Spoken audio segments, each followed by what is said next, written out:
Hi guys, my name is Lee Eldridge, Human Performance Coach at Cognitive Athlete. For the last 2 decades, I've been supporting people in their performance, from professional athletes through to CEOs of major companies. And I class myself as a business dad.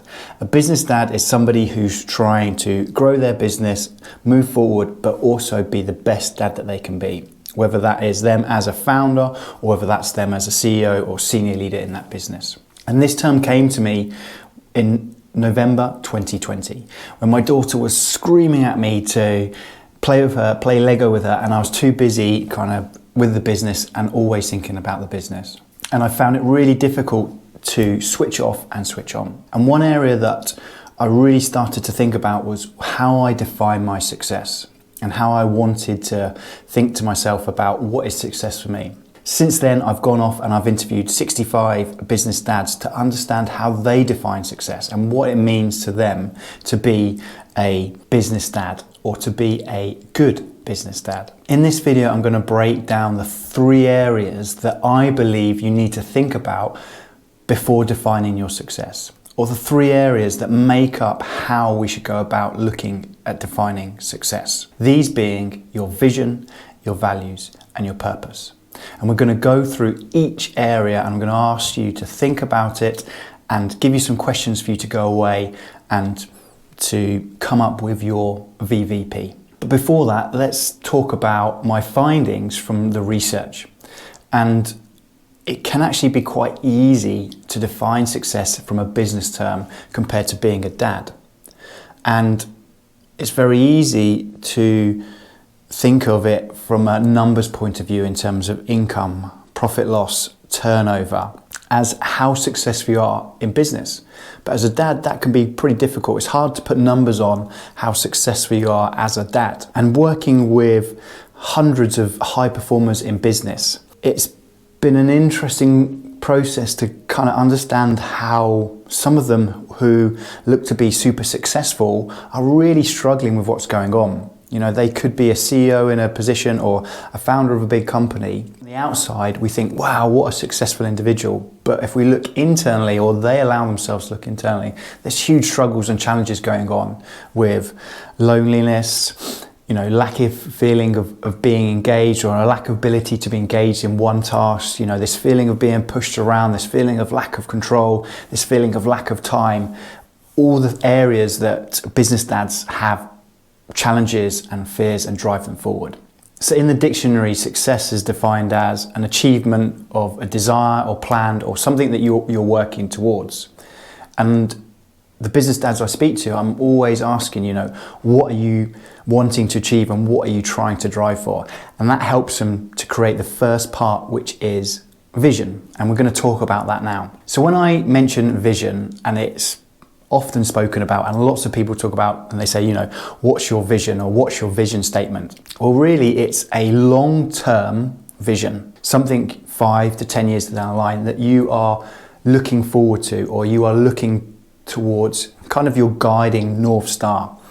And this is hugely essential if you're trying to get anywhere, because the one thing that it does is it allows us to create boundaries, because unless there is a clear yes, then it needs to be a definite no, because it's too easy these days to get pulled in. You see things that are like silver linings, and it's quite easy for things to grab our attention, and you know, that is the way that, you know, social media works, or whatever you want to do, is it grabs your attention, it pulls you across. So now I'm going to talk about the 10 key parts to go about creating a vision. So first off, it needs to be long-term, okay?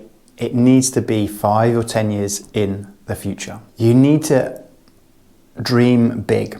Now, the reason why this idea of dreaming big is it excites us, it motivates us, it enables us to really try to get into it and feel what it would be like. The next is we should have it as present tense, as if we've already achieved it.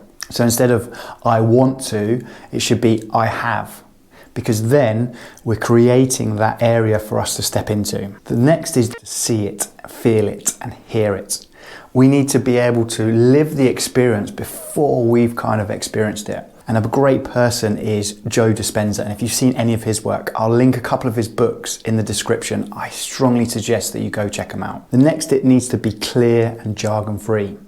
Can you explain it to your children if they're old enough? Or can you explain it to somebody very simply, very succinctly? And it needs to align with your purpose. Now, people say, well, what should I be looking at? My visions first, my values, or my purpose? For me, it's a case of doing the visions, creating your values or understanding your values. Then you create your purpose, and then we kind of have an overall picture and we go back through. We should be able to communicate that vision with the people around us. Your wife should know, your husband should know, your children, if they're old enough, should know. The people in your company should know. If you're a founder, the people who work for you should know. If you're a CEO, the people who directly report to you should know. You need to communicate that clearly and often to the people around you. And you need to be willing to commit the time to drive you towards that vision. It's no point saying, look, this is where I'm going to be in 5 years. I'm going to reverse engineer it back to what I need to be doing today. Hold on, I'm not going to take that step today. That has to be in place. And once you go through that process, then what happens is that you're able to create a vision. And it's okay to allow that vision to change if, a year down the line it just doesn't sit right. That's okay. But it's much easier to change something you've created than not to have anything at all. And let's move on now to values. Values are clear, defined boundaries of what you do and who you are. And for me, values equals actions. So whenever somebody says to me a value, for example, honesty, and then we find out that they're telling little white lies, or health is a value, and then I go around their house and I look in their fridge and it's full of not great food, that's a clear indication that their actions are not matching their values. So I want you to sit back and I want you to ask yourself these big questions. What do you stand for? What do you believe in? And what is the most important thing to me? And more importantly, what do I not stand for? So, for example, my values are honesty. Okay, I'm willing to give direct feedback and honest feedback to the people around me, and I'm willing to take that feedback. I want to lead by example. I want to be that role model, and how I carry myself and the things I do is, for me, critical. And I touched on my last video about transformational leadership and the idea of idolized influence. I want to be that role model to my kids and also to the people that I work with and also surround myself with. I want to engage in my children's world. So what I mean by that is I want to play with them in what they're doing. If it's Lego, if it's football, tennis, whatever it might be, drawing, it doesn't really matter to me, but I need to be in it, and I want to be in it 100%. And lastly, health is a massive priority to me because, the old adage, put the oxygen mask on yourself first, of course, but how often do we do that? It's very difficult, especially if you have children. If your child's sick, then unfortunately your sleep is going to take a big hit. They're sick, you have to look after them. So you're not going to deny yourself or deny them your support and your love and your attention for your health. But I prioritize that. What do I mean by that is, well, I make sure that in the course of the week, even before, or I've sat down and each day I make sure I block out time for health. So that might be, right, at the moment I'm trying to make sure that I run at least 60 minutes per week.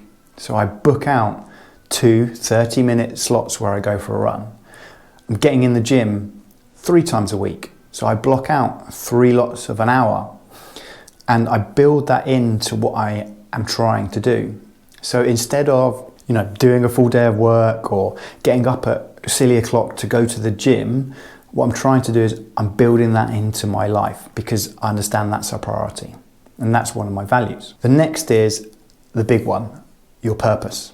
Your purpose is quite simply the reason why you feel you exist. So it's a big thing to think about. And it's what drives you. It's what motivates you. It's what gets you out of bed every morning when you're tired or when the weather's not great and you need to go for that run, or when your kids are screaming at you, or when you need to make that call, or when you need to do the things that drives you towards that purpose. And when we look back now at your visions and values, it's quite simple to see how they align with your purpose.